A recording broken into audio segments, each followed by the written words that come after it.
Jērs un balodis. Šo svētdienu brālis Viljams Branhams sludināja 1956. gada 17. septembrī Losandželosā, ASV. Liels paldies jums! Paldies!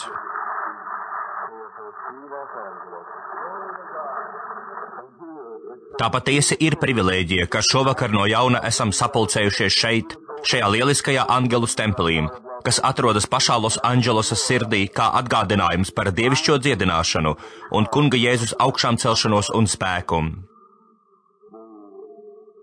Māsas Makfersonas dēls, viens no viņiem man nesen parādīja, kas šeit ir uzrakstīts. Mēs gribam redzēt Jēzu. Es domāju, ka tas patiešām ir jauki, vai ne? Mēs gribam redzēt Jēzu. Un tā, es šovakar priecājos redzot, ka šī vieta atkal ir gandrīz stāvgrūdām pilna, un tas ir tikai otrais dievkalpojums. Es tikko kā satiku savu labo draugu Tomiju Hiksu. Viņš grasās runāt, un viņš ir patiesi uzticams brālis. Un brālis Orals Roberts un daudzi citi izcili šī laika brāļi, varanajām mūsu laika kustībām.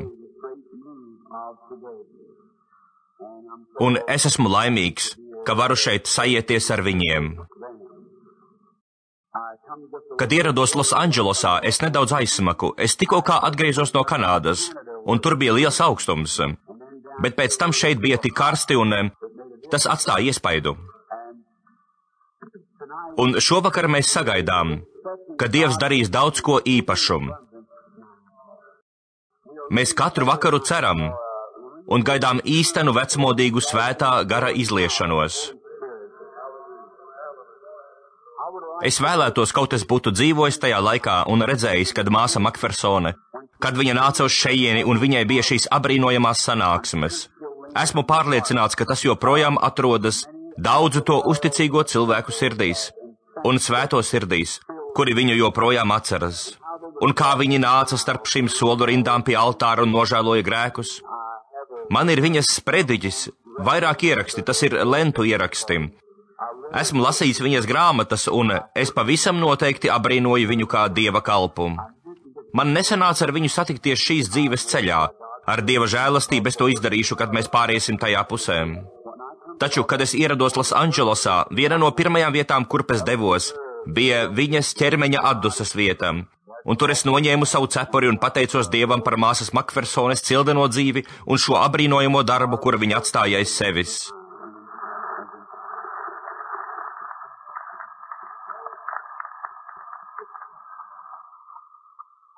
Satiekot viņas dēlu, redzot viņā tik jauku personu, tas parāda, ka viņš nāk no labas ģimenes. Viņš droši vien ir kā tētis.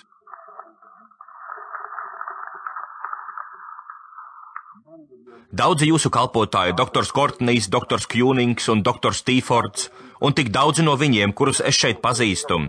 Viņi ir tik godprātīgi brāļi, un viņi dara lielu darbu. Es tikko kā runāju ar Makfersona kungu, tas ir brāli Makfersonu. Es viņam sacīju, es teicu, es ļoti augsti vērtēju to, kā jūs pūlaties priekš kunga Jēzus. Viņš sacīja, brāli Branham, mēs vienkārši cenšamies. Es sacīju, jūs nemaz neaptverat, ko jūs darāt. Pa visu pasauli, lai kur paries nedotos misionāra braucienos, es satieku no jūsu draudzes. Tāpēc tas rāda, ka šis evaņģēlijs skan ne tikai Losandželosā un ne tikai šiem cilvēkiem, kas atrodas šeit. No šīs nelielās vietiņas tas izplatās pa visu pasauli.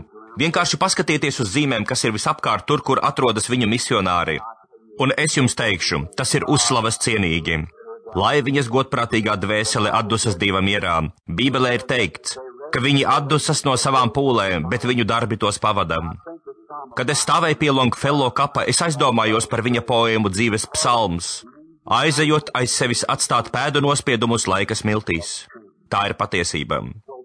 Un tāpēc, ja mēs redzam, ko nozīmē dzīvot godprātīgu dzīvi Jēzus Kristus dēļ, tad kādiem gan cilvēkiem mums vajadzētu būt? Ziniet, atstāsim aiz sevis. Izcilu cilvēku dzīves mums stāsta, ka arī mūsu dzīves var diženas būt, lai aizejot mums aiz muguras paliktu pēdu nospiedumi laika smiltīs. Man tas patīk. Un tā iepriekšējā vakarā, tas ir svētdienas pēcpusdienā, man bija šis gods un privilēģija runāt šai brīnišķīgajai cilvēku grupai. Es nesaku to tikai komplimenta dēļ, es tā domāju. Lūk, es neseku to tikai tāpēc, ka atrodos šajā vietā. Es domāju, ka šovakar šeit ir tie labākie no labākajiem. Ir daudzi cilvēki, izredzētie Dieva bērni. Kad es nonāku jūsu vidū un dzirdu par brīnišķīgajām svētā gara izpausmēm, man vienkārši līst prieka asaras, jo es saprotu, ka Jēzus joprojām dzīvo. Un tā, es jūtu nemieru. Es biju draudzes Gans Miltaunas baptistu draudzē Indiānas štatā. Un, kad vakarā es pārnācu mājās, ja vietā, kur bija apmeties, es dzīvoju Jeffersona vilā. Un pārādies mājās, es ievēroju kādu lakstīgalu, kas sēdēja krūmā un dziedāja caurām naktīm. Un man bija interesanti, kāpēc šī lakstīgala šādi dziedē. Un tāpēc es ķēros pie lakstīgalu izpētes. Un es noskaidroju, ka visu nakti viņas tur savu galvu paceltu. Un, kad viņas ierauga kādu zvaigzni, viņas nocentrē uz to savas acis un sāk dziedāt, tāpēc, ka viņas zina, ja jau spīd viena zvaigzne, tātad kaut kur spīd arī saule. Tāpēc es uzskatu, ka ja jau mēs varam lūk šādi sanākt kopā un dzirdēt, kā Dieva gars darbojas cilvēku vidū, tad arī es varu dziedāt, jo Dievs kaut kur dzīvo, vai ne? Pareizi. Viņš ir šeit. Tāpēc mēs esam laimīgi, ka šovakar varam atrasties šeit. Un iepriekšējā vakarā es sludināju it kā ļoti asi. Es to nedarīju ar domu, lai jūs sāpinātu. Taču, tā kā jūs esat iekļāvuši mani savās rindās, es cenšos no visa spēka, lai stāvētu starp dažādām konfesijām un sacītu: mēs esam brāļi. Es mīlu visas konfesijas. Un es cenšos lūk šādi stāvēt šajā plaisā un sacīt: mēs visi kopā esam brāļi. Un es domāju, ka ja Dievs dos man darīt kaut ko, lai apvienotu Kristus ķermeni, es uzskatu, ka tas ir pats slimākais ķermenis, kādu es pazīstu. Un visnozīmīgākā dievišķā dziedināšana, kura šovakar ir nepieciešama, tā ir Kristus ķermeņa dziedināšana, kļūstot par vienu personību. Un cik brīnišķīgi to darīt ir tieši tagad, Azusa ielas sajietā, kur mēs visi atkal varam kļūt viens. Jēzus lūdzās, lai mēs būtu viens. Un es ļoti priecājos redzot, kā tas īstenojas. Es saku šīs lietas, jo es lasīju vēsturi par jūsu kādreizējām sanāksmēm, kuras bija pirms daudziem gadiem, piemēram par māsu Makfersoni un Vudforta Etera kundzi un Bosforta kungu un par daudziem citiem no agrīnajām vasarsvētku grupām. Un tad izskatījās, ka tas notiek manā draudzē, tāda kā, es varētu teikt, kraupaina aita. Es ticēju patiesi svētai un piepildītai dzīvei. Un kad es ieraudzīju, ka bija cilvēki, kas par to stāvēja, tas viss vienkārši lieliski sadarēja kopā. Bet pēc tam, kad es nokļuvu šajās rindās un sāku ieskatīties, es ieraudzīju, ka notiek atkrišana, un tas mani uztrauc. Un es šīs asās lietas saku ne jau tāpēc, ka jūs man nepatīkat. Tas nav tāpēc, ka jūs man nepatīkat. Es to saku, jo es jūs mīlu. Tā ir taisnība. Jo mēs gribam stāvēt lielā un vienotā frontē par to kungu, un mēs maršējam uz Ciānu. Bet kad es redzu, kā šeit aiz muguras trako ienaidnieks un draudzē iezogas pasaulīgums, es gluži vienkārši nespēju mierīgi stāvēt. Tas arī viss. Agrāk es to nevēlējos darīt. Es tikai vēlējos jums pateikties. Tāds asums reizēm sāpinam, taču varbūt nedaudz vairāk to izgaismot. Kas būtu, ja jūs aizietu uz ārstniecības iestādi, un jums būtu kādas šausmīgas slimības simptomi, un jums būtu nepieciešama operācija, un jūs aizietu, bet ārsts tikai uzsistu jums uz pleca un teiktu: nu, mans draudziņ, ar tevi viss ir kārtībā, tu esi vienkārši jauks puisis, un ļautu jums aiziet to neizlabodams. Es nedomāju, ka jūs šo ārstu cienītu. Taču, ja ārsts veiktu pārbaudi un ieraudzītu cēloni, un patiešām to izgrieztu, pat ja tas būtu ļoti sāpīgi, saprotiet, tas būtu labs ārsts. Tāpēc tieciet vaļā no cēloņa. Ziniet, izgriezīsim to vēzi, taisnība, un tad mēs visi varēsim nostāties vienā lielā frontē un virzīties uz priekšu. Jūs esat tik tiešām ļoti jauka grupa, un es vēlos pateikt, lai kur es nebūtu ceļojis, nevienā citā grupā es neesmu jutis svētā gara kustību tā, kā viņš virzās šeit un šobrīd starp cilvēkiem šajā sajietā. Man nāksies jūs atstāt apmēram, man ir jāpagūst uz vilcienu 10:00, man ir paredzēta vēl viena sanāksme ziemeļos, un man būs jūs jāatstāj. Bet es atstāju jūs ar visiem tiem labākajiem Dieva svētību vēlējumiem, lai šīs būtu visveiksmīgākās sanāksmes, kādas jebkad ir notikušas Losandželosā. Un es pastāvīgi lūkšu par jums, jūs lūdziet par mani. Ja mēs nekad nesatiksimies šajā debesu pusē, kādu dienu mēs satiksimies tajā pusē, lai Dievs jūs svētī. Šajā svētītajā vecajā bībelē, kura guļ manā priekšā, vienkārši lai izlasītu viņa vārdu. Man patīk lasīt viņa vārdu, jo mani vārdi pievils, bet viņa vārds nepievils. Un es neesmu kā sludinātājs, es nedomāju, ka kungs ir aicinājis mani būt par sludinātāju. Es lūdzos par slimajiem. Jūs zināt, ka tā ir mana kalpošana. Un es nevaru darīt divas lietas pareizi, tāpēc kungs vienkārši redzēja, ka man trūkst izglītības, ka man trūkst gudrības un zināšanu un pārējām, tāpēc viņš vienkārši ļāva man lūgties par viņa slimajiem bērniem. Un es ļoti priecājos, ka viņš man to ļāva. Taču viņš man ir devis kādu darbu, un es vēlos kaut ko izdarīt. Kā es teicu par Arnoldu Van Winkelrīdu, dari visu, ko vien vari ar to, kas tev ir.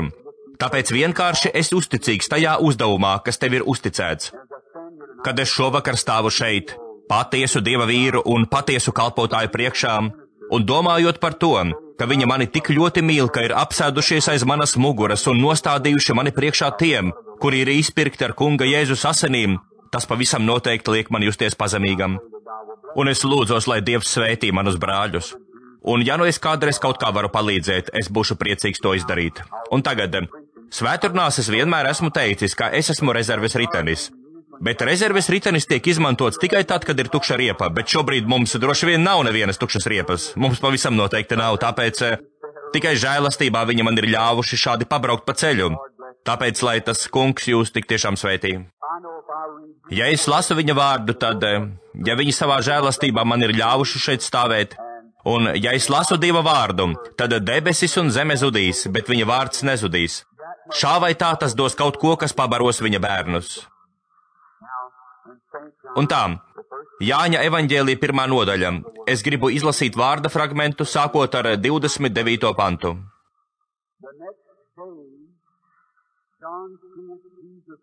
Otrā dienā Jānis ierauga nākam Jēzu un saka: redzi, Dieva jērs, kas nes pasaules grēku. Šis ir, par ko es esmu sacījis. Pēc manis nāk vīrs, kas mani pārspējis, tāpēc, ka viņš bija pirmāk nekā es. Es viņu nepazinu, bet lai viņš kļūtu zināms Izrēlam, tāpēc es nācu, kristīdams ar ūdeni.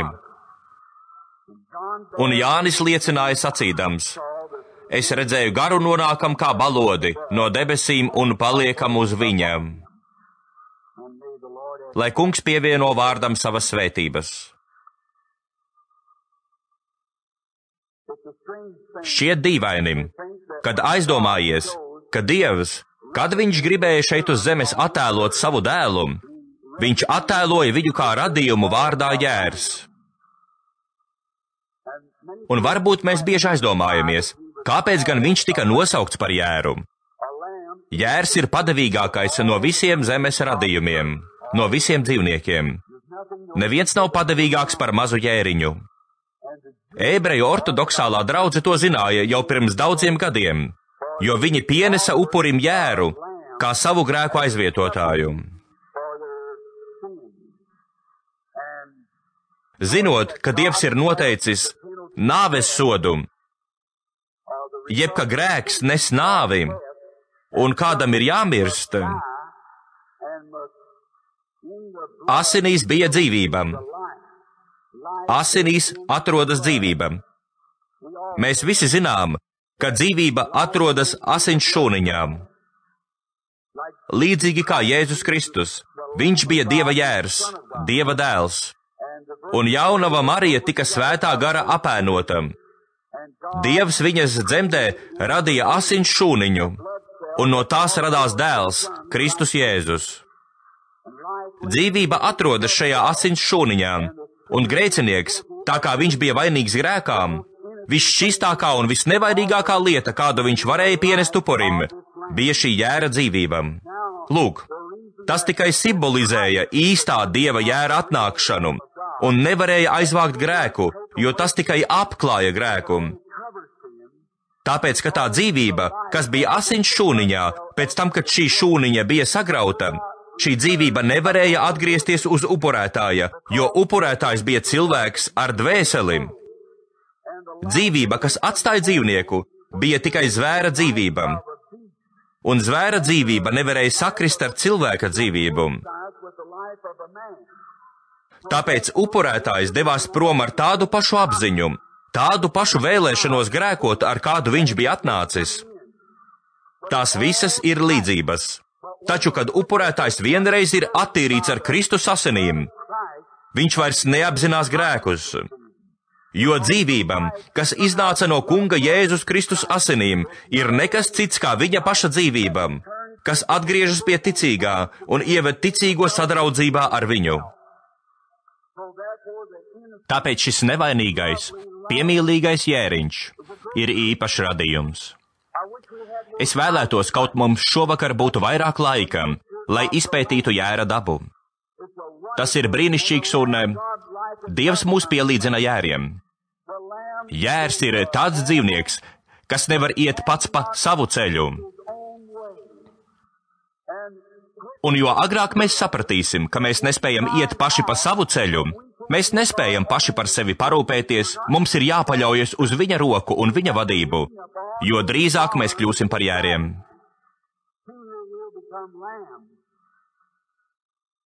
Un tā, šajā mazajā draudziņā ir kaut kas īpašs. Es atceros, kā vienu dienu es devos apgaitām. Es izdzirdēju, kā no grāvja atskan blējieni, tas bija mazs jēriņš. Māte Aita bija aizgājusi kopā ar pārējo ganāmpulku, un šis mazais draudziņš bija pilnīgi bezpalīdzīgs. Un es viņu pacēlu un aiznesu pie viņa mātes. Kā gan viņš tā vienkārši gulēja manās rokās, un es nodomāju, ak, Dievs, reiz tāds biju es biju pilnībā pazudināts, bet tu paņēmi mani savās rokās un nesi. Jērs simbolizē ko īpašu. Es biju Palestīnā, pareizāk sakot, austrumos. Un ja jūs kādreiz dosieties uz austrumiem un redzēsiet, kā Bībele jums kļūs par jaunu grāmatu. Ja jūs esat to pētījuši, tā ir austrumnieciska grāmata, kas ir sarakstīta austrumu līdzībās un paražās, kādas viņiem tolaik bija. Un tās nav mainījušās, tās ir tieši tādas pašas arī šodien. Reizes kopā ar kādu cilvēku braukājos nelielā britu džipā. Un es izdzirdēju svilpes skaņas un visi apstājās. Visas automašīnas apstājās. Un es vaicāju, kas te notiek? Es apskatījos un man par izbrīnu ielu šķērsoja gans, kas veda aitu bariņu. Un es vaicāju, kāpēc? Un viņš teica, visi apstājas, jo tur ir aitas un aitu gans. Kad mēs devāmies tālāk, es ievēroju vietu, kur kāds gans gāja pa ielu. Un tur viņiem nav tādu ērtību kā mums, lai nodrošinātos ar saldētavām un pārējo. Viņi izliek savus dārzeņus un visu pārējo tieši uz ielas. Savu preci.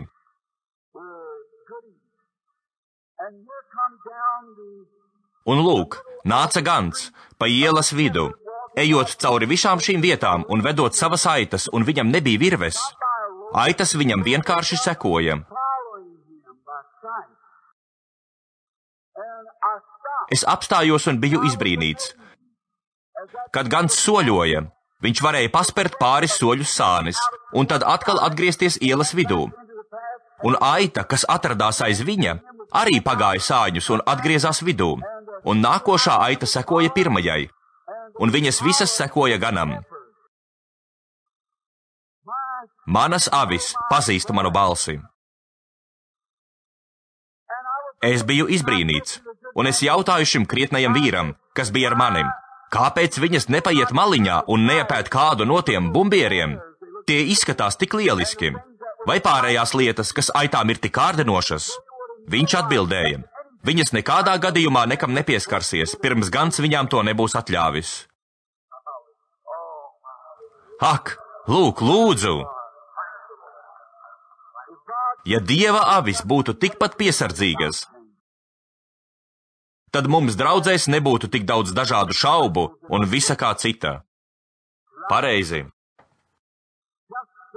Tikai nedaudz tālāk. Es ieraudzīju citu ganu. Viņš ganīja uz laukam. Tur bija ēzeļi, kamieļi, aitas, kazas, visi kopā.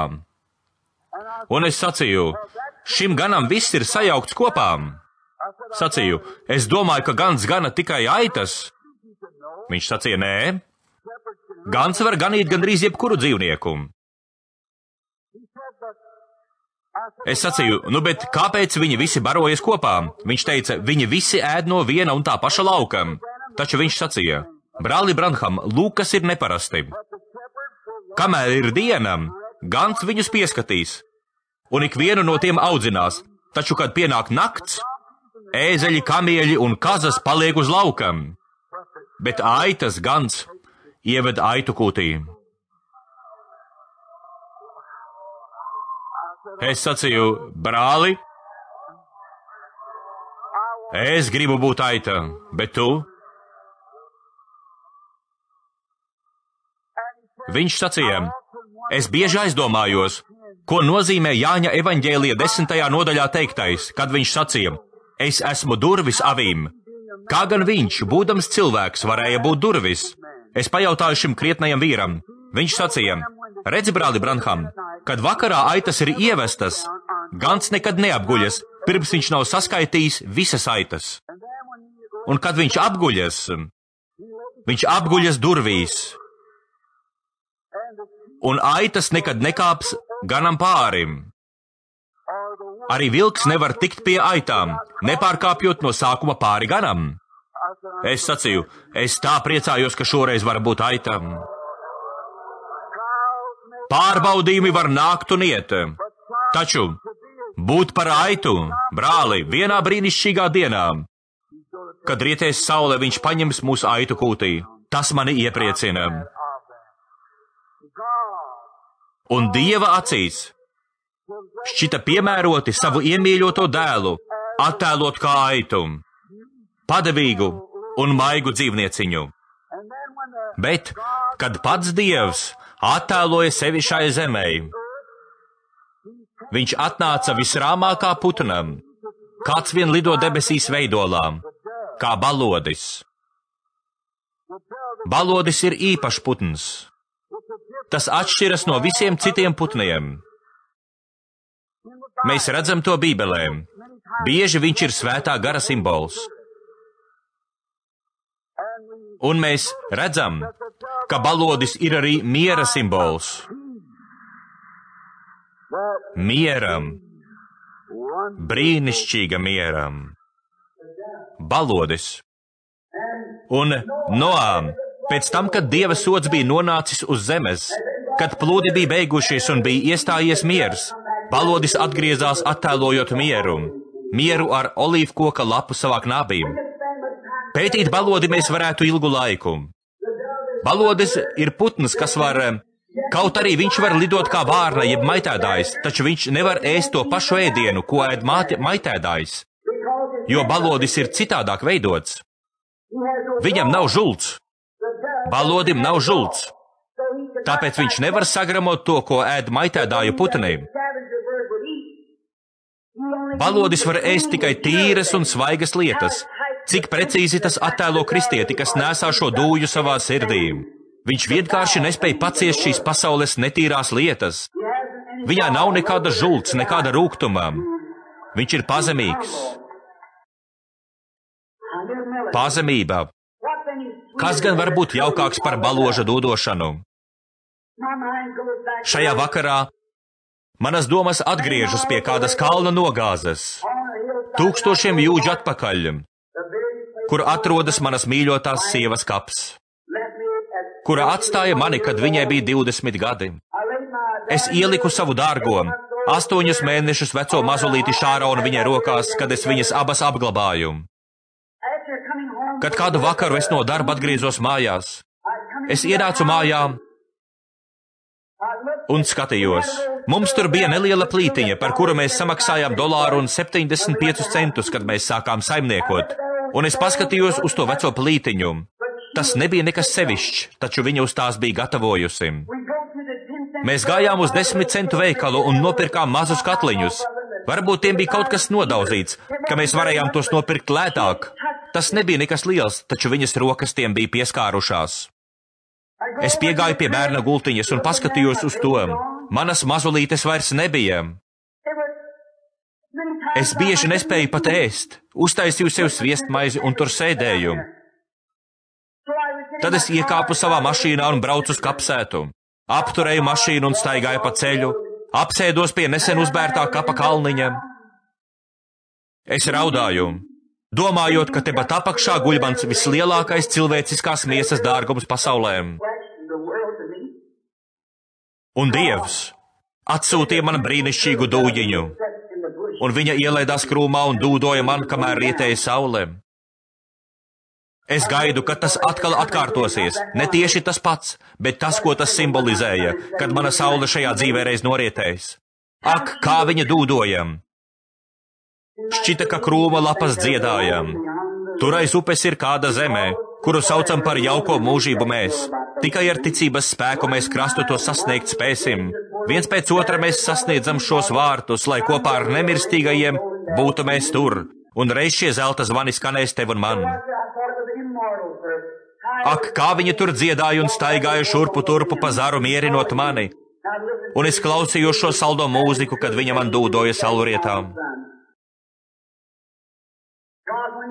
Dievs, kad viņš nonāca, daudzi cilvēki apiet šo rakstu vietu, bet priekš manis tā ir viena no izcilākajām Bībeles rakstu vietām. Kad debesis un zeme apskāvās, kad Dievs nonāca lejup baloža atveidām un nolaidās uz sava dēla, kurš bija jēra atveidām. Kāpēc viņš izvēlējās tieši jēru un balodi? Tāpēc, ka balodis spētu nolaisties un palikt tikai un vienīgi uz jēram. Viņiem ir vienāda daba. Tieši tāpēc viņi abi spēja kopā sadzīvot. Viņu abu daba bija padevīga, pazemīga, vienkārša. Un tieši tāpēc viņi varēja dzīvot kopā. Kad Dievs un Kristus kļuva viens, kad balodis nolaidās uz jēram, debesis un zeme saskūpstījās, Dievs un cilvēks salīdzinājās. Ak, tas ir viens no svarīgākajiem brīžiem, kādi vien ir bijuši šajā pasaulē, kad cilvēks un Dievs salīdzinājās. Balodis un jērs apvienojās. Un tā, kā jau es sacīju, viņi varēja sadzīvot, jo, lūk, Bībelē ir teikts, ka viņš redzēja Dieva garu kā balodi, un viņš sacīja, redzi Dieva jērs, un balodis nolaidās uz jēra un palika. Man patīk šī palikšana. Bet ja nu jērs būtu nosprauslājies kā vilks, balodis būtu aizlaidies prom. Ziniet, reizēm es aizdomājos, vai tieši tas nav iemesls, kāpēc draudzē ir tik daudz grūtību. Ja jau mēs esam Dieva jēri, tad mums vajadzētu būt jēru dabai, ja jau mēs ceram, ka uz mums mājos balodis. Vai jūs tam ticat? Es ticu. Un tā, ja mēs pavērosim balodi, viņš palika uz jēra tikai tāpēc, ka viņu dabas bija vienādas. Un šis balodis paliks uz kristieša tikai tādā gadījumā. Viņš tur uzturēsies, kamēr vien šis kristietis ir jērs. Taču, kad viņš pārņems citu dabu, balodis aizlidos. Pirmkārt, šis jērs bija nevainojams jērs. Bībele saka, ka viņš bija nevainojams jērs. Un jērs nevar iet pats par sevi. Jēram ir vajadzīgs, lai viņu ved, jeb vada, jeb gana. Vai jūs kādreiz esat bijuši kautuvē un redzējuši, kā tiek kautas aitas? Aitas pašas neies pa celiņu, kas iet uz kautuvi. Uz kautuvi viņas ved āzis.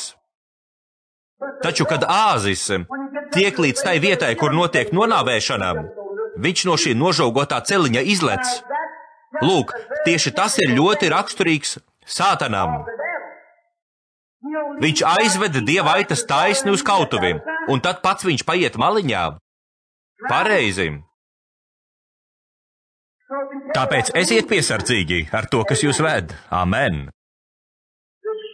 Aita, Kristus, paskatieties, cik viņš bija padevīgs. Viņš nekad necentās darīt pats savu gribu. Viņš teica, es neesmu nācis, lai darītu manu gribu, bet tā gribu, kas mani sūtīs. Un tēvs, kas viņu sūtīja, gāja ar viņu un viņā. Un pēc tam viņš sacīja, kā Tēvs ir sūtījis mani, tā es sūtu jūs. Tāpēc viņš ne tikai sūta mūs, bet viņš iet arī kopā ar mums. Un pavērojiet viņu, kā viņš tika vadīts, un kā viņš nepaļāvās uz savām spējām. Aita uz to nepaļaujas. Viņš paļāvās uz gana spējām. Viņš nešaubījās par savu ganu. Viņš vienkārši gāja kopā ar savu ganu. Un tāpat dara arī Aita. Puikas gados es ieguvu nelielu pieredzi aitu audzēšanā laukumājās. Mēs cirpām aitas. Nocirpta, noskūta aitam. Jūs viņu noķerat un uzmetat uz galdam. Jūs zināt to vietu, kur uzmeta nelielu cilpu, lai sasietu viņas kājas. Viņa nespārdās un nemetas prom. Viņas vienkārši mierīgi guļ un atdod visu, kas viņām pieder, savu vilnu. Viņas ļauj sevi nocirpt bez spārdīšanās un brēkšanas.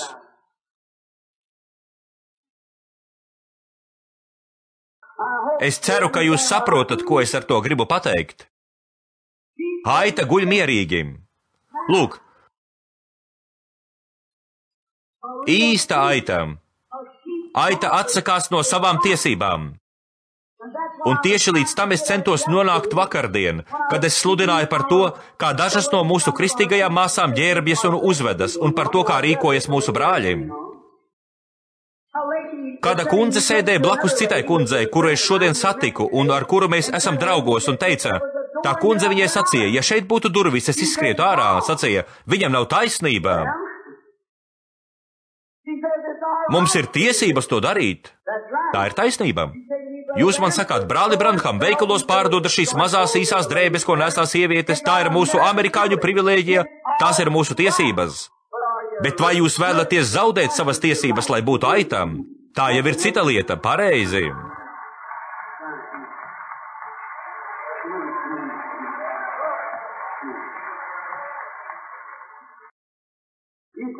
Jūs sakāt, tā ir mūsu privilēģija, Branhama kungs.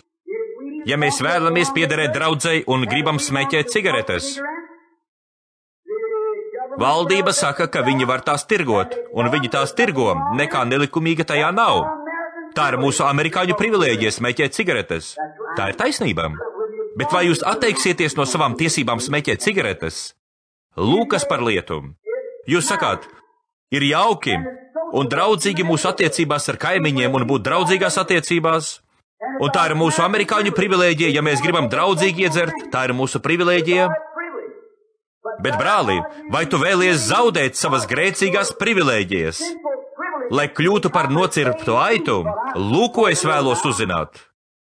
Vai tu to izdarīsi? Atsakieties no savām tiesībām, nespārdieties un nebrēciet par tām. Aitas to nedara, saprotat? Viņas vienkārši guļ, un viņām visas šīs lietas tiek noskūtas. Ja jūs gribat, lai atgriežas Azusa ielā, vienkārši apgulieties, un lai vārds jūs pilnībā noskuj, un jūs redzēsiet, tieši tā. Lūk, kāds ir ceļš, kas ved atpakaļ uz Azusa ielas pārdzīvojumu. Būt noskūtam no visām šīm lietām. Es zinu, ka tā ir privilēģija. Tā jums pieder, jo jūs esat dzimuši grēkā, ieņemti nešķīstībā, ienācāt šai pasaulē runājot melus. Bet vai jūs no tā atteiksieties, lai kļūtu par jēru? Tas jērs nebija īgņā. Bībelē ir teikts, viņš neatvēra savu muti. Kad viņu zaimoja, viņš neatbildēja ar zaimiem. Bet ak, tieši tāpēc balodis varēja palikt uz jērām. Taču mēs, lai tikai kāds izdara kaut ko pret mums un mēs sākam vārīties. Kas notiek? Balodis aizlido. Svētais gars dodas prom. Jūs bieži brīnāties, kāpēc mums vairs nav tā miera, kas mums reiz bija. Kaut kas lika balodim aizlidot. Tā tas ir. Kāpēc mums vairs nav tādu sanāksmju, kādas mēdza būt mūsu draudzēm? Vienkārši kļūstiet par aitu. Balodis sēž uz zara, un viņš ir gatavs no jauna atgriezties tavā sirdī, ja vien tu kļūsi par aitu. Viņš joprojām ir tas pats balodis. Bet tev ir jābūt aitai. Tu nevari sprauslāt un ķildoties un īgņoties un celt neslavu un darīt visu pārējo un domāt, ka viņš paliks. Viņš to nedarīs. Tavai dabai ir jābūt tādai pašai, kāda ir viņam. un tad viņš paliks. Tā tas ir. Ja vien tev vienkārši būs aitas dabam, tad īstenosies arī otra pusē. Kad viņi raustīja ārā viņa vārdu, kaut arī viņam bija visas tiesības, kad viņu sita krustā, viņš sacīja: es varu pateikt savam tēvam, un viņš atsūtītu man 1 miljonu eņģeļu leģionu. Viņš varēja to izdarīt. Taču viņš atteicās no savām tiesībām, lai būtu jērs. Viņš bija jērs, lai varētu nomirt jūsu vietā. Jūs jautājat, brāli Branham, kā lai tiek atpakaļ pie vecmodīgajām sanāksmēm? Vienkārši atkal kļūstiet par jēriem, tas arī viss? Vienkārši atkal esiet aitas. Nekur tālu balodis nav aizlidojis, viņš tikai gaida iespēju atgriezties. Lūk, kur ir tas ceļš, kas ved atpakaļ uz Azusa ielu. Lūk, kā var atgriezties. No jauna atgriezties Azusa ielas sanāksmēs, ir no jauna atgriezties pie jēra dabas. Jūs nevarat būt vilks vai kāds cits maitēdājs un gaidīt, ka miera balodis dzīvos jūsos. Viņš to nedarīs. Jums ir jākļūst par jēru. Jūsu dabai ir jātiek izmainītai, un jūs uz lietām raudzīsieties citādāk. Un tad jūs nedusmosieties uz sludinātāju, kad viņš sludinās stingru, vecmodīgu svētā gara reliģiju un to, kā ir jādzīvo. Vienkārši tieciet vaļā no tā vilka gara, jeb tā maitēdāja gara, un iegūstiet jēra dabu, un jūs būsiet gatavi zaudēt visas lietas, kuras reiz darījāt, visas jūsu pasaulīgās privilēģijas un visu pārējo. Amen! Draugi kristieši, tā ir tāda pati patiesība, kā tas, ka es stāvu šeit. Pazemojieties! Necentieties to visu zināt! Labāk paskatieties, cik daudz no tā, ko jūs zināt, jūs spēsiet aizmirst. Ziniet tikai vienu – tas ir Kristum. Kā cietuma sargs Filipos, tika uzdots jautājums, kas man jādara, lai es tiktu pestīts? Pāvils viņam pateica, kas ir jādara. Bet šodien mēs to esam izmainījuši. Mēs sakām viņam tik daudz visa, ko viņam nevajadzētu darīt, tā vietā, lai pateiktu viņam, kas ir jādara, un mēs padarām viņu par neīstu mācekli. Atvediet viņu pie Kristus, lai Kristus var pārmainīt viņa dabu par jēra dabu, un vispārējais nokārtosies, jo Dieva gars balodis nonāks pār viņu un vedīs viņu. Kad Azusa ielas ļaudis pazemojās un kļuva par jēriem, ienāca svētais gars, viņš to darīs. Viņš to izdarītu šajā pat brīdī, tepat šajā ēkā. Ja vien mēs vēlētos atteikties no visa tā sauktā mūsējām, kas mums ir, un pazemotos, lai kļūtu par jēriem, svētais gars pārņemtu šo sanāksmi savā varā, un šeit būtu tikai un vienīgi jēri, kuri izietu no šejienes svētā gara, jēra vadīti. Tā tas ir. Es zinu, ka viņš ir šeit. Balodis šajā vakarā sēž šeit, gaidot vietu, lai varētu ienākt. Cik gan šausmīgas, droši vien ir modernā kristieša gaitas Dieva acīs. Cik ļoti mums vajadzētu mainīties, mainīt mūsu ceļus. Kādreiz šeit dienvidos bija vergu tirzniecība. Starpnieki ieradās un pirka viņus, līdzīgi kā šodien tas notiek lietotu automašīnu plačos. Un tā, viņi pirka šos vergus. Un kāds uzpircējs atbrauca uz vienu plantāciju un jautāja, cik daudz vergu jums ir pārdošanā?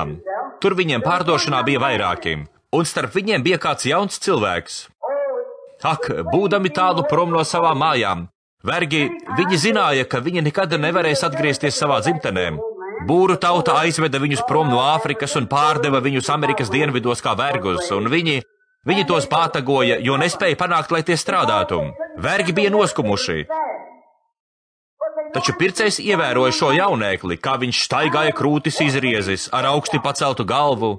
Viņu nevajadzēja pātagot, viņš cēlās un strādāja. Un uzpircējs sacīja, es gribētu nopirkt lūk šo vergu.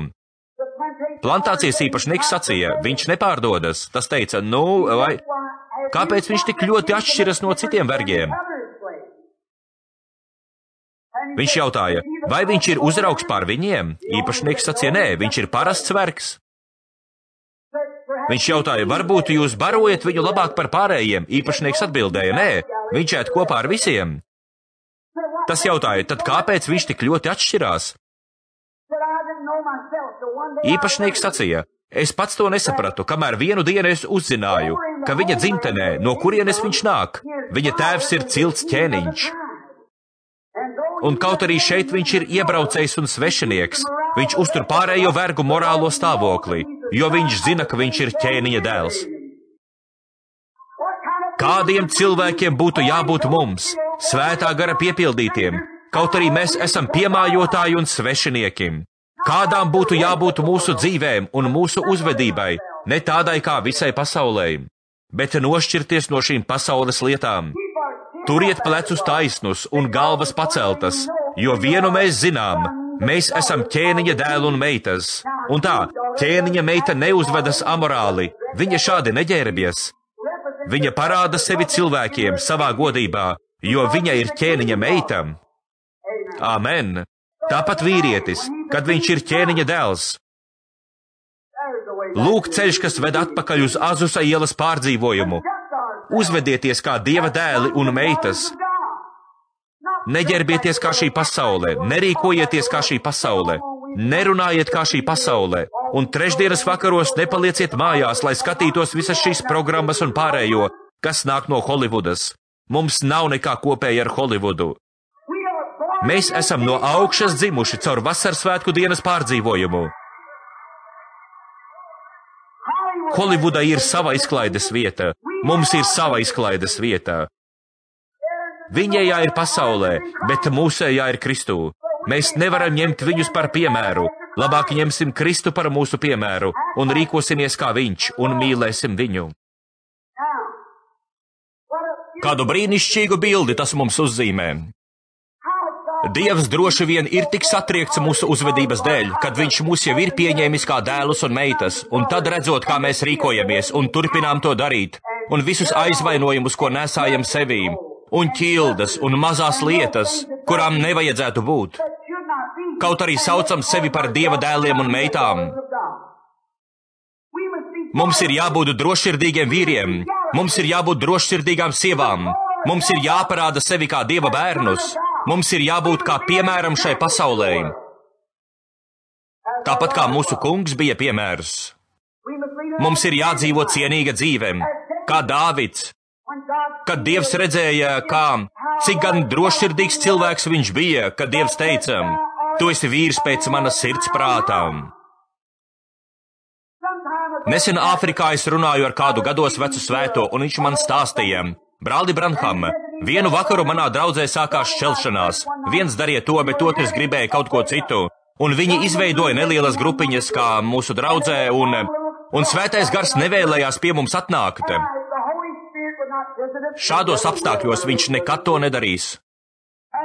Un viņš sacīja, viens gribēja ticēt tādai mācībai, viens gribēja sākt savējo, un mums bija šķelšanās. Un viņš teica, man ir kauns to stāstīt. Viņš teica, bet es centos pieslieties vieniem un pēc tam otriem. Draudzes ganam tā nekad nevajadzētu darīt. Jums ir jāstāv tieši uz Dieva mūžīgā vārda, nekustoties ne pa labi, ne pa kreisīm.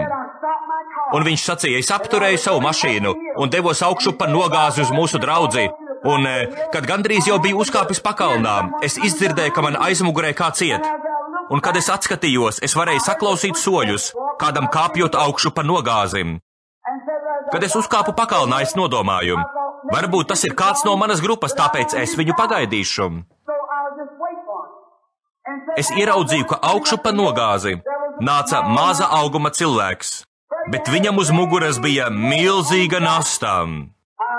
Es īsti nevarēju saprast, kā tik maz cilvēks var pastiept tādu nastu, un sacīja, es paskatījos uz viņu, un pēkšņi es sapratu, ka es redzu vīziju, jo es ieraudzīju rētas uz viņa rokām.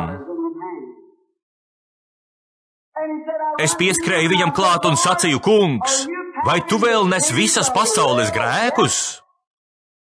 Tas atbildēja, nē, es nesu tikai tavējos. Viņš sacīja, kad vīzija aizgāja, es devos uz draudzi un izstāstīju vīziju un teicu, ja šīs draudzes grēki tā skumdina kungu Jēzu, tad mums visiem ir jānožēlo.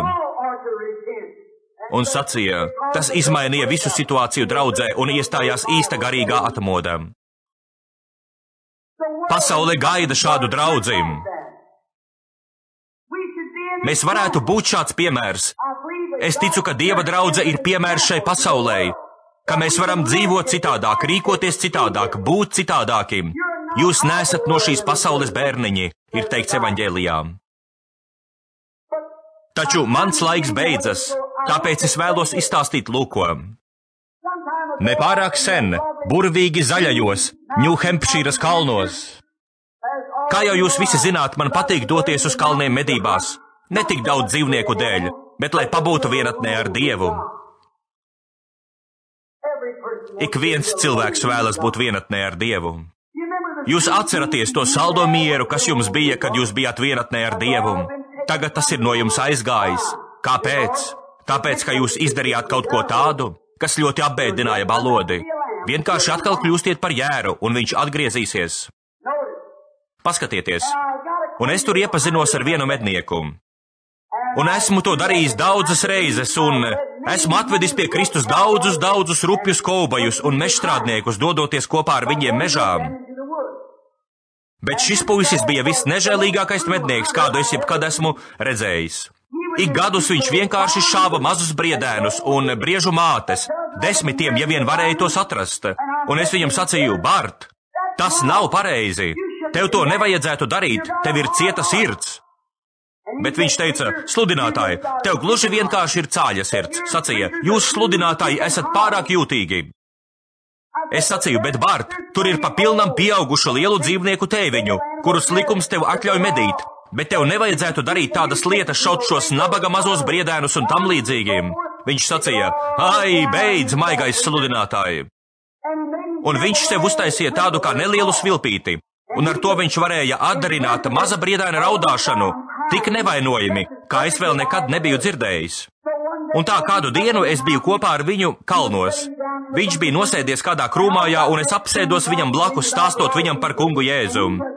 Un viņš vienkārši gribēja izrādīties, vienkārši, lai man parādītu, ka viņš tik un tā to darīs. Tāpat kā to dara daudzi no mums, no vasarsvētku draudzēm, saprotat? Man tajā nav jāklausās, es tev parādīšu, ko darīšu. Lūk, kur sākas nepatikšanas ar Dievu. Tieši tad. Viņš apsēdās un aši izrāva savu mānekli un izlaida ļoti žēlu skaņu, it kā raudātu mazs briedēns. Es vienkārši sēdēju krūmājā malā, un man par izbrīnu tur atklātā vietā iznāca skaista briežu māte. Ak, viņa bija skaists dzīvnieks. Viņas ausis bija saslietas, deguns ošņāja gaisu. Viņa bija dzirdējusi mazuļa saucienu. Viņa pagāja vēl dažus metrus uz priekšu. Es redzēju, kā tas vīrs paceļ šauteni un noņem drošinātāju. Es sacīju, ak, Dievs, neļauj viņam to izdarīt. Viņš pacēla šauteni, lai nomērķētu. Viņa roka pacēlās. Bet briežu māte joprojām centās saklausīt mazuļa raudāšanu. Viņa paskatījās un ieraudzīja mednieku. Viņa skatījās uz ieroci, kas bija notēmēts viņas sirdī. Bet vai tas apturēja briežu māti? Nē. Viņa bija dzirdējusi mazuļa saucienu. Kaut arī ierocis tēmēja viņai sirdī, tomēr mazuļa sauciens nozīmēja vairāk nekā uz viņas sirdi notēmēts ierocis. Viņa spēra soli uz priekšu, mēģinot saklausīt mazuļa saucienu, un es pievērsu uzmanību medniekam. Es ieraudzīju, ka viņam trīc rokas. Es ieraudzīju, ka viņam trīc pleci. Viņš nomet ieroci. Viņš atskrēja un apķēra mani ar savām rokām un sacīja, brāli Branham, es to vairs nevaru izturēt. Viņš bija ieraudzījis drošsirdīgo mātes mīlestību. Brālim, šī pasaule gaida, kad parādīsies drošsirdīgie krusta kareivji, patiesi varoņi, kuri stāvēs par Dievu un taisnību. Jums, vasarsvētku ļaudis, vajadzētu parādīt piemēru. Trīcot un drebot, tur viņš nokrita ceļos. Viņš sacīja, vai tu redzēji, ka briežu māte skatījās man tieši sejā, brāli Branham? Es teicu, es redzēju, Bart. Viņš sacīja, viņai nebija bail no nāves. Es teicu, mīlestība lika viņai soļot taisni pretī nāvei, lai aizsargātu to mazuli, kuru tu atdarināji. Es sacīju, Bart, reiz bija kāds cilvēks, kurš nonāca no debesīm. Viņš bija sadzirdējis mirstošo cilvēku kliedzienus, un viņam nebija bailes soļot taisni pretī nāvei. Un viņš to izdarīja tevis dēļ, Bart. Nometies ceļos, rokas pacēlis gaisām. Viņš tur izraudāja savu ceļu, līdz savā sirdī viņš atrada dārgo kungu Jēzu. un no nežēlīga vilka viņš pārvērtās par jēru, un svētais gars atnāca pie viņa. Pirms vairākiem gadiem, pirms kādiem 50 vai 60 gadiem, ASV austrumos dzīvoja kāds ievērojams evaņģēlists.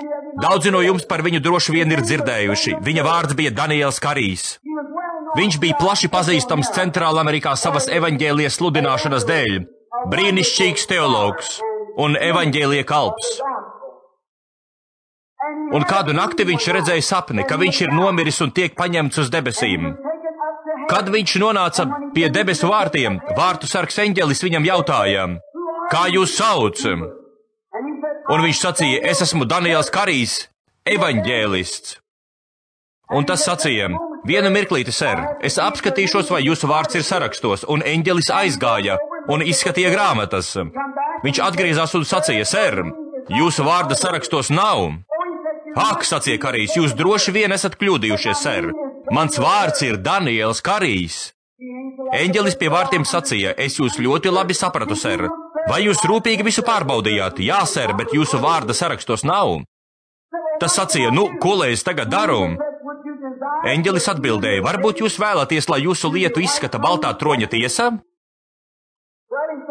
Labi, ser, viņš sacīja, man nav citas izvēles. Man ir jālūdz pārskatīt mana lieta baltā troņa tiesām. Un Daniels Karijs sacīja, ka viņš jūta, kā viņš līdo izplatījumā. Un pēc kāda laika viņš sāka ieiet kādā gaismā. Un sacīja, kļuva gaišāks un gaišāks, līdz kamēr tas spīdēja miljonus reižu stiprāk par sauli. Nebija kādas konkrētas vietas, no kurienes šis gaišums nāca, taču viņš stāvēja šīs mirdzošās gaismas, kas bija viņam visapkārt vidū. Un viņš sacīja, ka viņš apstājās un atskanēja ļoti tieša un nopietna balss. Tā jautāja, vai tu esi Daniels Karijs? Viņš sacīja, jā, kungs, tas esmu es. Tas jautāja, Daniel Karij, vai būdams uz zemes, tu meloji? Un viņš sacīja, līdz tam brīdim es biju domājis, ka es nekad neesmu melojis, bet tās gaismas klātbūtnē es sapratu, ka es biju pateicis daudz ko tādu, kas nebija patiesība.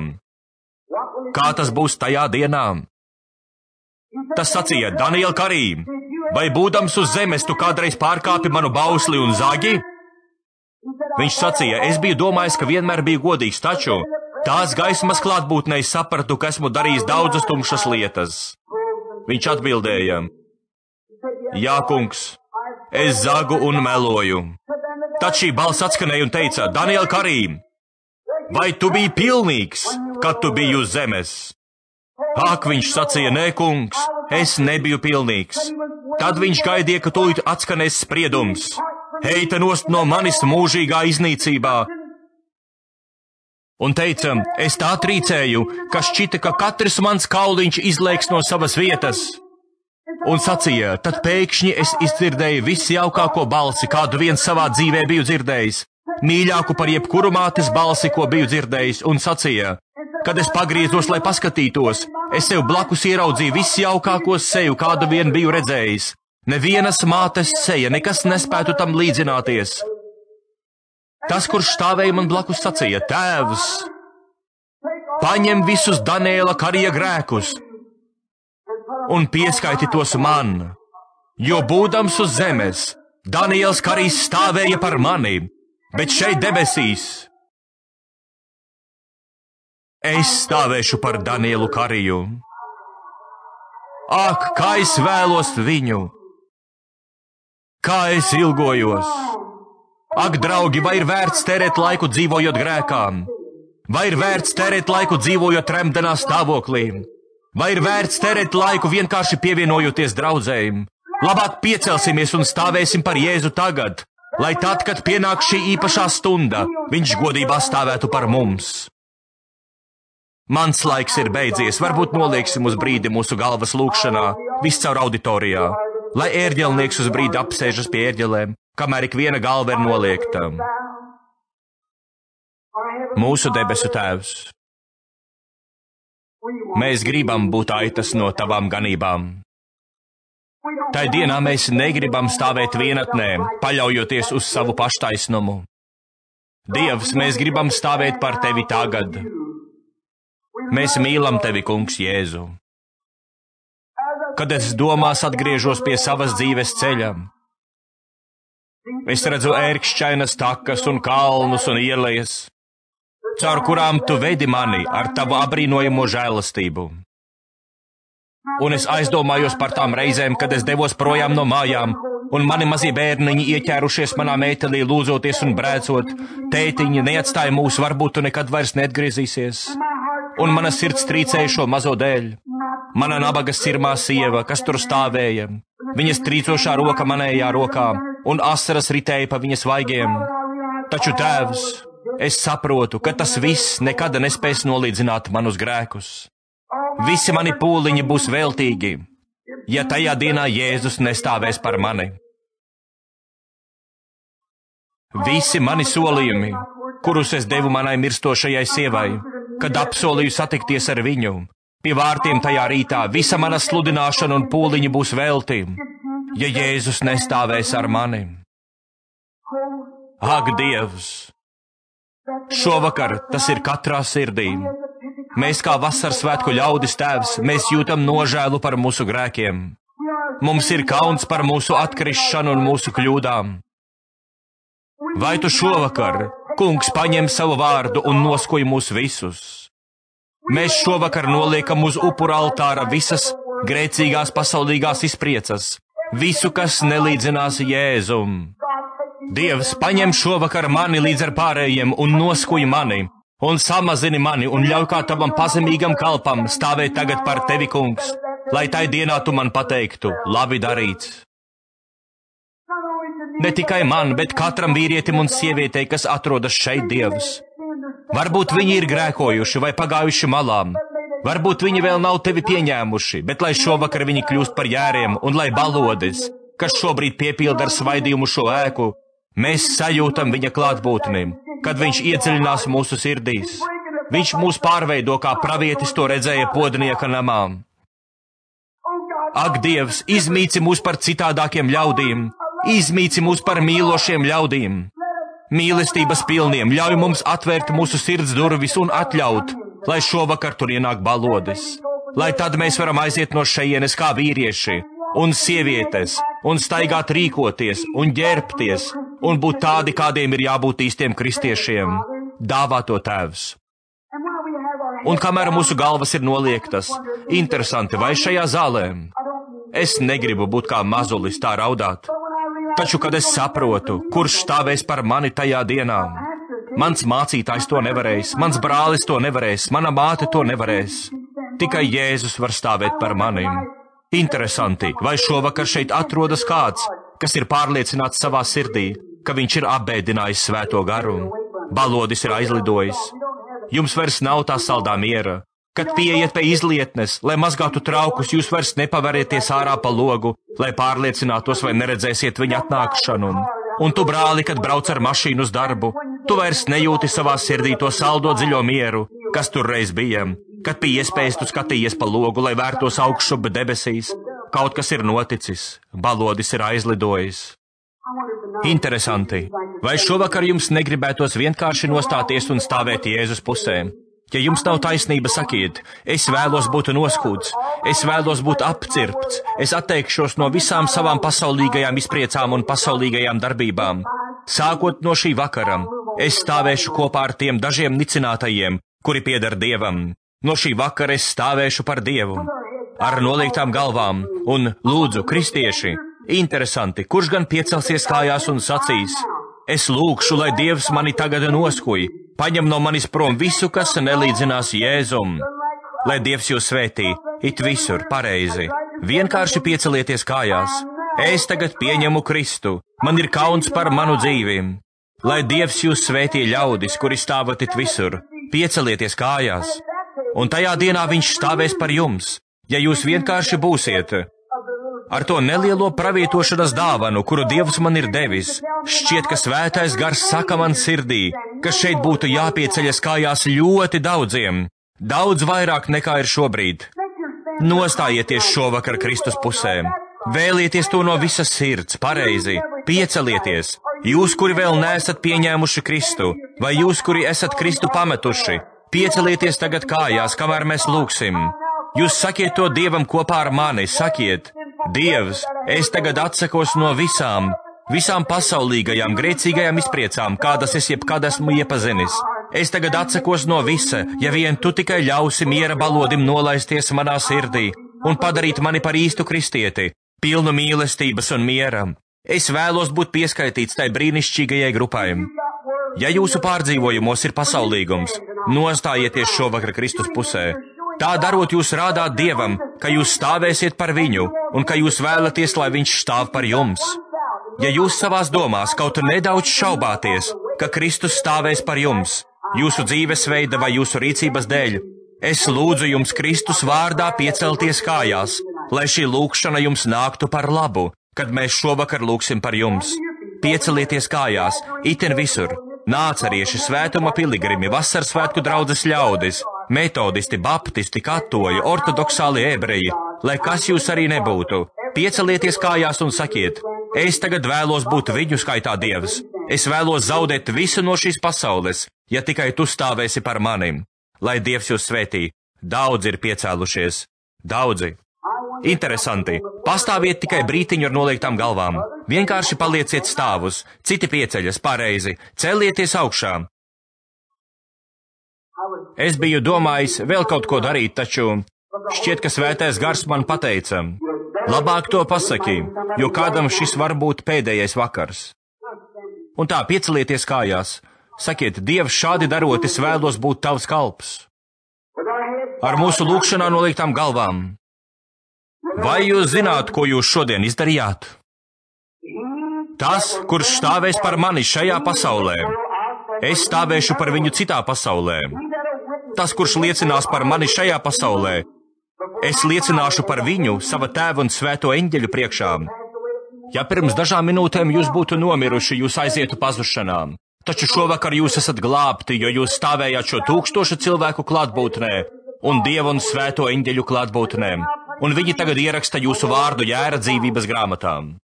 Un tā, debesu Tēvs, es nododu tev šos cilvēkus, kuri atrodas šajā lielajā auditorijā. Es nododu tev tos, kuri šobrīd ir piecēlušies kājās.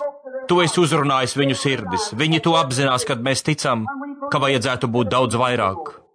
Dievs, kā mēs varam atgriezties Azusa ielā, ja mēs neklausīsim Dieva balodim? Dievs, varbūt tas prasīs smagu sodu. Varbūt tas prasīs nāvi ģimenēm, varbūt tas prasīs vēl kaut ko, taču es esmu pārliecināts, Dievs, ja mēs tev to lūgsim, lai ko tas neprasītu, atved mūs atpakaļ, Dievs, lai atkal ir vecmodīgās sanāksmes, lai atkal ir pazemība svēto starpām, lai atkal ir Dieva spēks mūsu draudzēs. Dāvā to, Kungs! Noskuj mūs šovakar, aizvāc pasauli prom no mums, aizvāc prom visu, kas nav tāds, kāds tu, Dievs. Piepildi mūs ar svēto garu un Dieva balodi, nolaidies no augstumiem, nolaidies no šī tempļa smailes, Kungs, un mājo šajās sirdīs, jo viņi tieši tagad gaida kristību ar svēto garu. Lai divpusēji asais vārds atcirstu šīs pasaules lietas un dāvātu viņiem Kristu Jēzu, bagātīgi un krāšņi viņu sirdīs. Mēs lūdzam to Jēzus vārdā. Āmen! Lai Dievs jūs svētī! Cik daudzi vēlas šovakar tikt dziedināti? Ātri piecelieties kājās. Visi, kas vēlas būt dziedināti fiziski, garīgi, lai kā ātri piecelieties kājās. Amen! Balodis lidinās šajā ēkām. Vai jūs tam ticat? Tā stunda ir pienākusi. Laiks ir tuvu. Atveriet